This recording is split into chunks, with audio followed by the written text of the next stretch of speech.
અસત ઉપર શંકા કરવી એનો મતલબ એવો થાય. અને જો સત ઉપર શંકા હોય તો કશા કોમનું માતાજી ભગવાન ગમે તે હોય, પણ એના સત ઉપર જો શંકા હોય તો ગમે તેવી માતા રહી, ગમે તેવા ભગવાન રહ્યા, પણ એ બેકાર ના બેકાર તમારા માટે.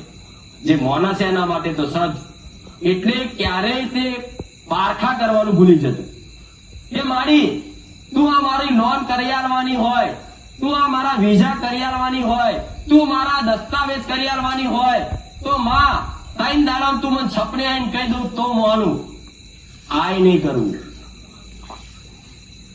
તમને શંકા છે ત્યાં કોણ થશે કે નહીં, અને એનું પાછું પારખું કરો તો દેવી શક્તિ એવી ઘડે ઘડે નવરી નહીં.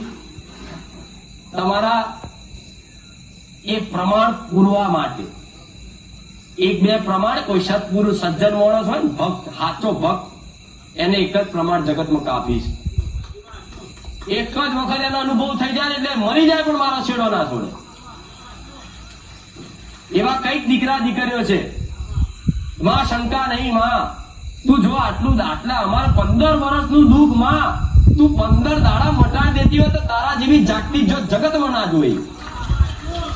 એને એક જ પુરાવો કાફી હોય કે માં હજારો રૂપિયા જેટલાય ડોક્ટર કરી નાખ્યા, જેટલાય ભુવા કરી નાખ્યા, જેટલાય મંદિરો ફર્યા, જેટલાય મઢ ફર્યો, જેટલી જગ્યાએ બાધાઓ મોનતા રાખી, પણ માં કોઈ જગ્યાએ મારું હારું ના થયું, પણ મારી ખુખાર મેરડીએ મારું 15 વર્ષનું દુઃખ ગાયબ કરી નાખ્યું.